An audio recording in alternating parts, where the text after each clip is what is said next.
예, 우리 함께 세우는 교회는 2023년 설교 본문을 순서 설교에서는 사사기를 택하여 1장부터 지난 시간까지 18장까지 나누었고요.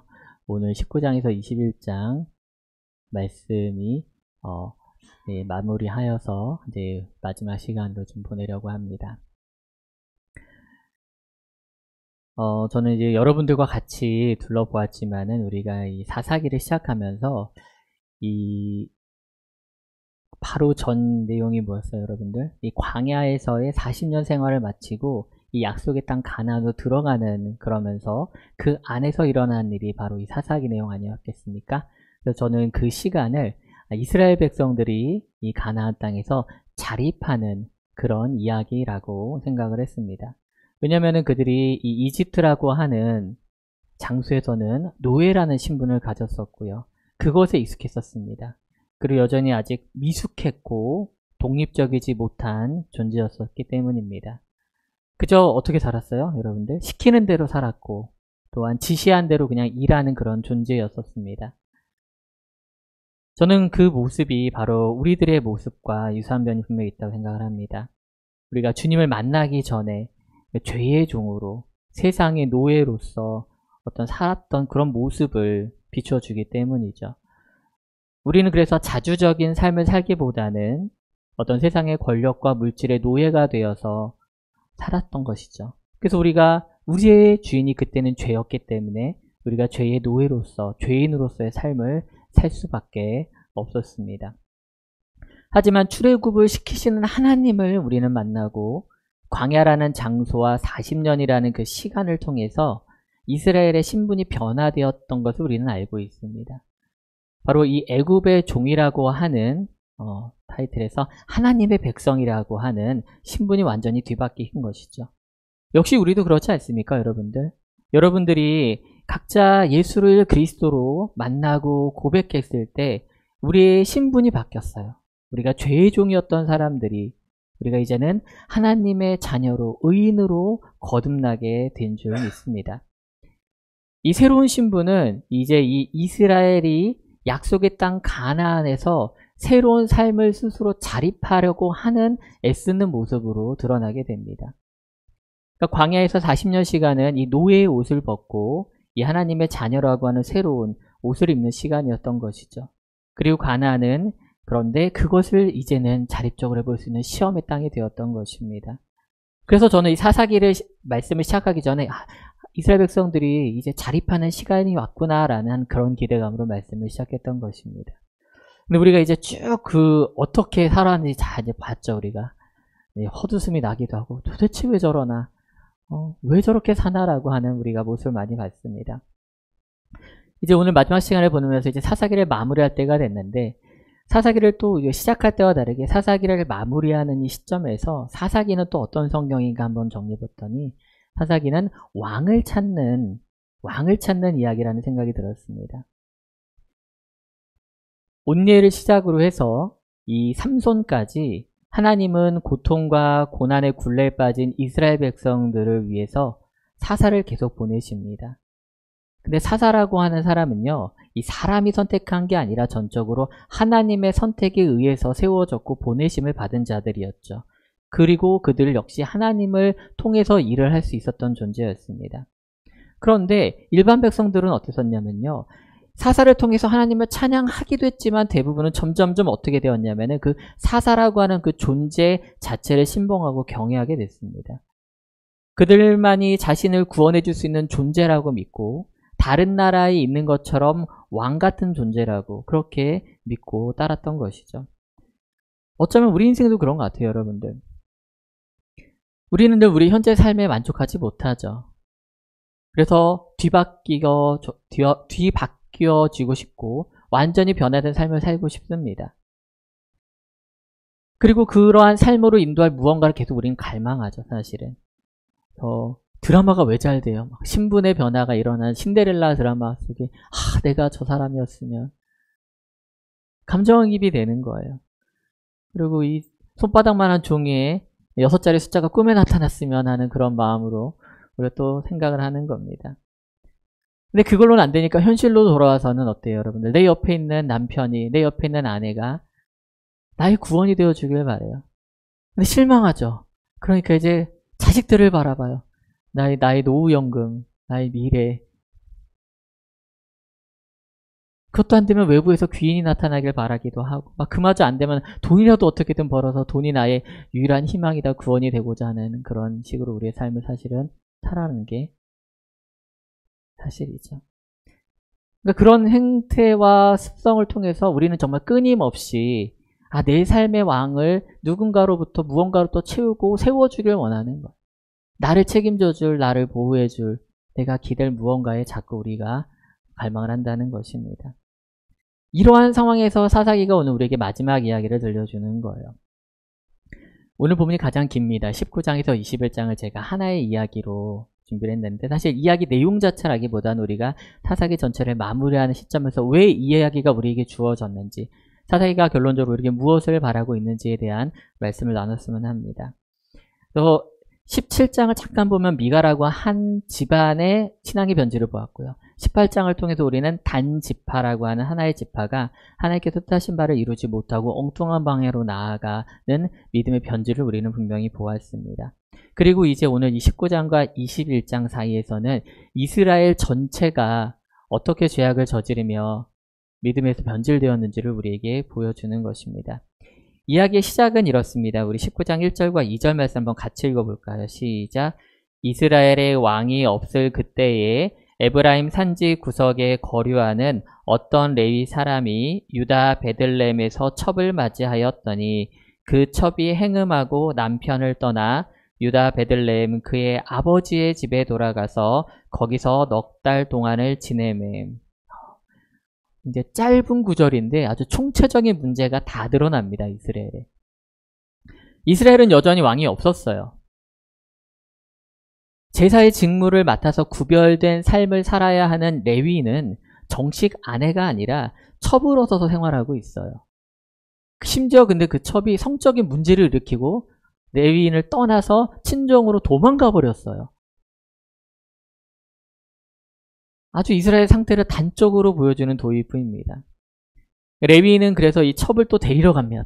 몇 날 며칠을 그곳에서 머물어요. 자꾸 장인이 가지 말라고 붙들고 하룻밤만 더 머물고 가게, 하룻밤만 더 있다가 가게, 너무 오늘은 늦었네, 내일 가게, 막 그렇게 며칠 붙들려 있다가 이제 가야 됩니다 하고 데려왔던 종과 첩을 데리고 다시 그 자리에 일어나서 이제 고향 땅으로 돌아갑니다.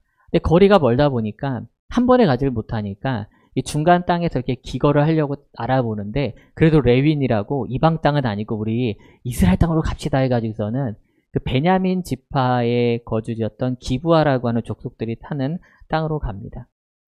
근데 원래 당시 이스라엘 문화를 여러분들 이제 많이 설교를 들어서 아실 텐데, 당시 문화는 이 나그네들이 길을 가다가 어딘가에 머물면 서로 접대하려고 했어요. 그게 바로 하나님을 섬기는 행위였고 그게 이스라엘의 문화였습니다.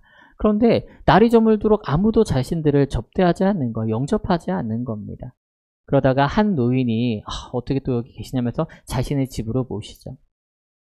근데 그날 밤에 큰 문제가 발생됩니다. 동네 사람들이 알았나 봐요. 외진이 왔고 레윈이 왔는데 누구네 집에 머물더라 했으면은 본인들은 영접하지도 않았는데 그 동네 불량배들이 그 집, 노인의 집을 감싼 겁니다. 그리고 문을 두드리면서 소리를 질러요.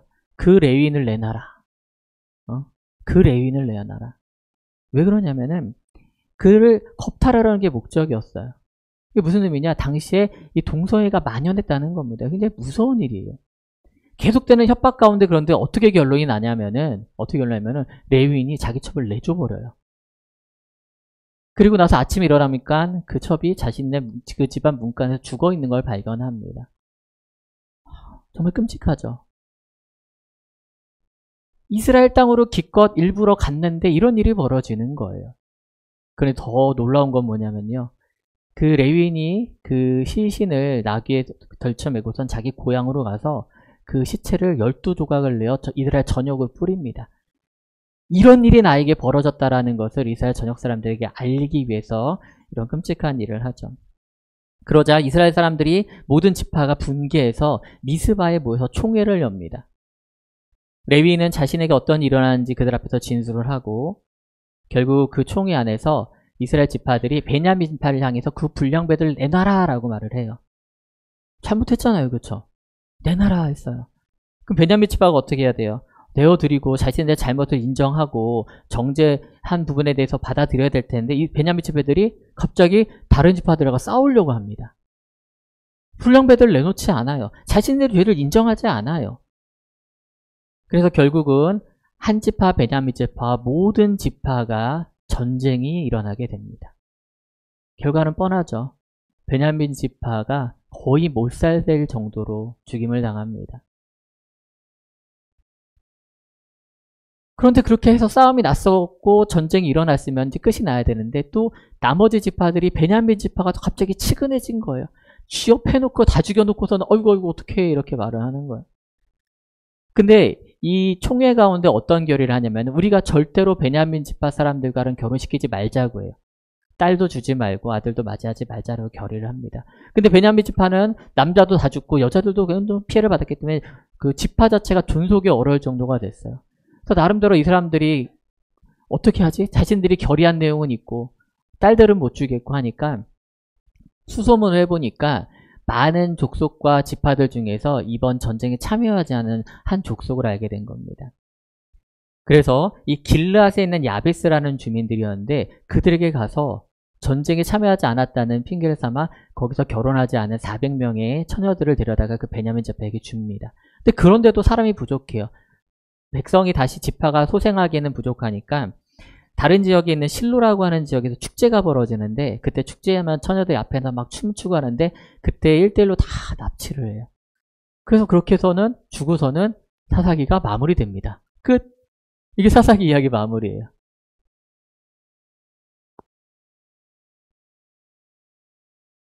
참 희한하죠? 사사기는 막 여러 사사들이 막 나와서 여러 가지 막 이야기들이 있고 하나님이 일하시고 막 전쟁에서 이기고 하는 그런 이야기로 점철되다 갑자기 마무리가 사사기 끝 3장이 이렇게 끝나버립니다. 저는 이 일련의 끔찍한 사건을 보면서 성경을 계속 묵상하면 무슨 일이 벌어지면 여러분들 하나님이 점점점 옅어져요. 하나님이 드러나지 않으세요. 사사를 세우시고 사사를 통해서 일하시고 할 때는 하나님께서 일하심이 드러나고 분명히 나타났는데 이 끝으로 갈수록 이 사람들의 행악 가운데 하나님의 존재가 점점 옅어진다는 겁니다. 그 얘기를 반대로 뭐냐면요. 그들이요. 자신들의 삶 중심에 더 이상 하나님을 가운데 두지 않고 자신들의 판단에 옳은 대로 행했다는 겁니다. 어땠어요? 그러니까 레위인은 첩을 두고 생활했고요. 기브아에 있었던 불량배들은 성적으로 끝없이 타락했습니다. 그리고 이 문제는 이제 이스라엘 전역으로 확장이 되었죠. 베냐민 지파들은 자신들의 있는 죄의 뿌리를 뽑아내지 않았어요. 의지적으로요. 그리고 나머지 지파들은 도리어 심판자가 되어서 자신들이 칼을 들고 그들을 정죄합니다. 전쟁을 준비하는 20장의 이야기를 잠깐 보면요. 거기 보면은 서로 자기들의 판단으로 전쟁을 준비해요. 그리고 사람들을 모으고 결국 베냐민 지파를 향해서 칼을 듭니다. 그런데 그 과정 가운데 하나님이 없다는 겁니다, 여러분들. 한참 지나서 20장 18절에 등장하는데요. 말씀을 한번 제가 읽어보겠습니다. 이스라엘 자손이 일어나 베델로 올라가서 하나님께 여쭈어 이르되 우리 중에 누가 먼저 올라가서 베냐민 자손과 싸우리까 하니 여호와께서 말씀하시되 유다가 먼저 갈지니라 하시니라. 그래도 하나님께 여쭤보긴 했네 라고 생각할 수 있을지 몰라요. 또 하나님도 응답을 하셨잖아요. 그렇죠? 근데 그렇게 넘어갈 이야기가 아니라는 겁니다. 이미 그들은요. 모든 결정을 자기들께 다 내렸어요. 전쟁은 하기로 작정했고 그냥 형식적으로 하나님께 누가 먼저 갈까요? 라고 물어보는 거예요. 하나님, 이 전쟁을 해야 합니까? 우리가 어떻게 우리 가운데 일어날 이 문제에 대해서 해결을 해야 합니까? 라고 하나님께 묻지 않았습니다.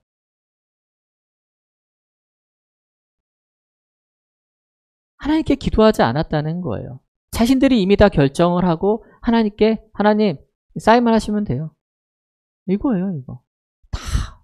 다 준비했어요. 다 결정했어요. 하나님은 그냥 앉아서 저기 뒷방에서 사인만 하시면 되는 거예요. 형식적이었어요. 근데 우리 그리스도인도 사실 저 역시도 보라보면 그럴 때가 있었던 것 같아요. 나름 그래도 하나님을 의식한다고 살면서도 다 내 지혜로 다 만들어 놓고 다 짜놓고 하나님 이렇게 준비했는데 어떻게 생각하세요? 사인만 하시면 될 것 같은데 다 이제 저는 준비가 됐고 하나님께서 이제 응답만 주시면 되는데 내 속의 죄악은 슬그머니 감춰요. 다른 사람의 죄악에도 엄청 분개해요. 내가 사사가 되고요. 내가 심판자가 돼요. 심지어 내가 신앙의 기준이 되는 거예요. 스스로. 남을 판단하고 응징할 때가 있어요. 믿음이 굉장히 무서운 부분입니다, 여러분들. 차라리 신앙에 대해서 첫 걸음을 떼시는 분들은 조심스럽고 배워야 된다고 생각하고 모른다고 생각하는데 이게 어느 정도 살짝 올라서면은 안에 우리가 그런 교만이 생기고 우리가 스스로 우리의 삶의 왕이 되려고 하는 습성이 꿈틀꿈틀 올라온다는 겁니다. 이렇게 그들이 모든 행동을 자신들이 먼저 결정하고 하나님께는 사인만 받아놓고서는 마지막으로 그들이 또 하는 행동과 말이 이렇습니다. 사사기 21장 2절에서 4절 말씀을 한번 같이 읽어보겠습니다. 시작. 백성이 베델에 이르러 거기서 저녁까지 하나님 앞에 앉아서 큰 소리로 울며 이르되 이스라엘의 하나님 여호와여 어찌하여 이스라엘에 이런 일이 생겨서 오늘 이스라엘 중에 한 지파가 없어지게 하시나이까 하더니 이튿날에 백성이 일찍 일어나 거기서 한 제단을 쌓고 번제와 화목제를 드렸더라.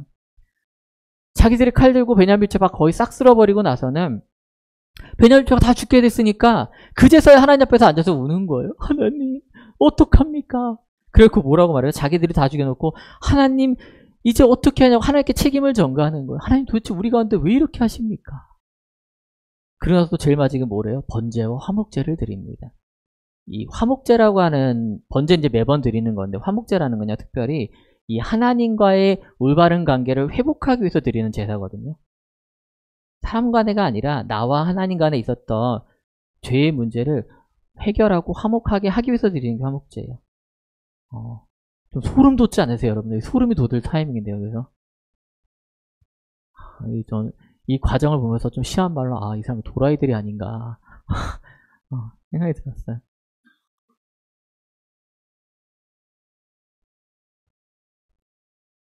그들이 진짜 하나님을 진짜 왕으로 모셨냐는 거 아니라는 거예요.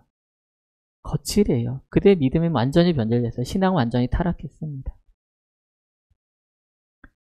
그런데 왜 하필 사사기는 이 이야기를 가장 마지막에 배치하냐는 것입니다. 왜 우리에게 이런 이야기를 들려줄까요? 결국 사사기는 처음부터 끝까지 우리에게 계속 질문을 던지는 겁니다, 여러분들. 너의 삶의 왕은 누구냐? 너의 삶을 구원하는 진짜 왕은 누구로 삼고 너는 살고 있느냐라는 질문을 우리에게 던지고 있는 것입니다. 사랑하는 성도 여러분, 여러분들은 그 질문에 어떻게 대답하시겠습니까? 어떤 해답을 찾으셨습니까? 입으로는 하나님이라고 사실 말하면서도요. 우리가 사사기를 통해서 쭉 보았던 것처럼 이 이스라엘 백성들처럼 결국 내가 왕이 된 삶을 살고 있지는 않습니까? 각자 소견에 오른 대로 살아가는 사사시대가 사실 지금 우리가 살아가는 이 시대와 별반 다르지 않다는 겁니다. 그 결론이 어떻게 된지 성경은 우리에게 분명히 보여줍니다. 오늘 말씀은요. 그래서 삶의 방향성을 잃고 엉뚱한 싸움을 벌이고 있는 현대 그리스도인에게 주는 교훈이 분명히 있다는 것입니다. 우리가 내 삶의 주님을 왕으로 모시지 않고요. 내 판단만을 가지고 살아갈 때 삶의 방향과 방법을 잊어버릴 수밖에 없는 거예요. 엉뚱한 데 화살이 나가고 엉뚱한 방향으로 위에 가시가 돋습니다. 해결되지 않는 방법으로 길을 걸어가 나가요. 그래놓고 잠깐 하나님 잠깐 보면서 하나님 맞죠? 하고 다 하나님 제가 이렇게 준비했는데 하나님 맞죠? 응답만 하시면 돼요. 그게 우리의 잘못된 신앙의 습관이 되어 간다는 것이죠. 그래서 신약성경 에베소를 보면은 우리의 싸움이 뭐에 대한 거냐? 혈과 육에 관한 게 아니라고 말해요. 혈과 육에 관한 거. 우리가 이 세상을 살아가면서 그 주변에 있는 혈과 육에 관한 게 아니라 뭐라고 말합니까? 어둠의 세상 주관자들과 악한 영들을 상대하는 것이라고 분명히 우리의 싸움의 방향성과 목적을 성경에서 말해주고 있는 것입니다. 그러니까 이게 무슨 말이냐면 우리는 하나님을 왕으로 모시고 죄와 대적하는 삶을 살아야 한다는 거예요, 여러분들. 죄와 대적하는 삶. 내가 왕이 되어서 내 옆 사람하고 싸우자는 게 아니에요, 여러분들. 어?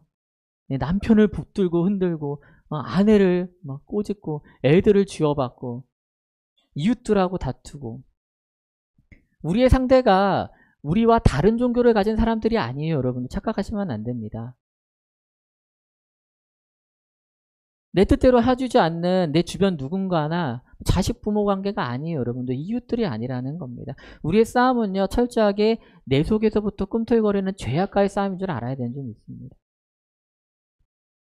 하나님은요, 여러분들, 하나님 앞에 드려지는 번제와 화목제가 중요한 게 아니세요.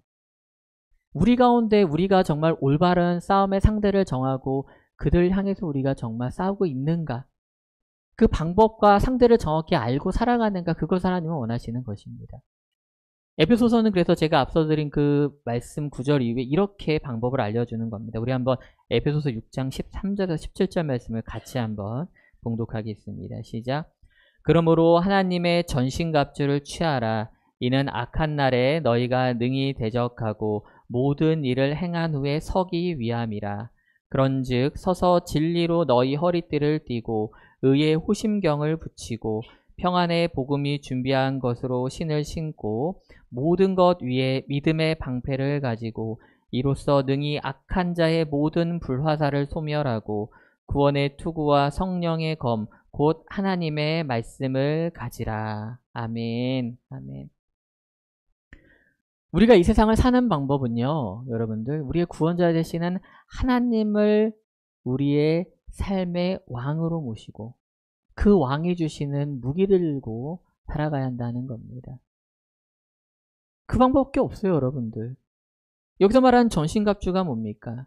결국은 하나님의 말씀이고 하나님의 우리 가운데 내자심이 있을 때 일어날 수 있는 우리의 수비자 공격의 방법들입니다. 그럴 때 우리는 이 악한 날에 능히 죄에 대적하여 마침내 주님 앞에서 올바로 서는 존재가 되는 줄 믿으시기 원합니다. 말씀을 마무리하려고 합니다. 제가 며칠 전에 겪은 이야기인데 오늘 사사기 말씀을 좀 마무리해서 같이 나눴으면 합니다. 며칠 전에 제가 서울에 좀 올라갈 일이 있었습니다. 아침 일찍 좀 올라가야 돼서 차를 타고 기차역에다 차를 댄 다음에 좀 기차를 타고 올라가고 있었어요. 근데 채 1시간도 안 되어서 도곡운천 아산쯤에서 기차가 멈춰버린 거예요. 그럴 수 있지 싶었는데 방송이 좀 연착되고 있다. 기차에 조금 문제가 생겼다. 해결하고 출발하겠다라고 방송이 나오더라고요. 그러려니 했어요. 근데 갑자기 좀 있더니 엔진에 좀 문제가 생겼는데 복구 중에 있다. 그래서는 복구가 되는지 털컹 하더니 또 가요. 근데 가는데 몇 미터 못 가서 기차가 또 멈춰버리는 겁니다. 방송이 다시 나와요. 엔진에 완전히 문제가 생겨서 더 이상 우리가 운행을 못하게 됐습니다. 근데 천안에서 구원기가 와야 된답니다. 그래서 구원기가 오고 있으니 오고 결착하고 치면 1시간쯤 걸린다는 거예요. 시간은 이미 다 지나고 방법이 없는데 그렇게 얘기를 하더라고요. 할 수 있는 일이 아무것도 없는 거예요. 기차는 멀쩡해 보이는데 그 안에 갇혀가지고 아무것도 할 수가 없었어요. 그저 기다리는 수밖에 없었습니다. 근데 그 방송을 들을 적에 이 단어가 꽂힌 거예요. 구원기. 처음 들어보는 단어. 여러분 들어본 적 있으신가요? 저는 처음 들어봤어요. 기차를 타면서 기차를 이렇게 멈추는 일도 흔하지 않지만 기차가 엔진 앞부분이 끌고 가야 할 엔진 달리는 그 앞부분이 망가졌을 적에 새로운 엔진이 멀쩡한 엔진이 달려있는 기차를 보내주니 그게 구원기라고 이름을 붙이더라고요. 구체적으로. 그게 꽂혔어요. 그래서는 시간은 늦었지만 설교거리는 건졌구나. 주님 감사합니다. 그래서 우리 성도들과 같이 나를 또 체험을 하게 하시는구나. 너무 감사했어요.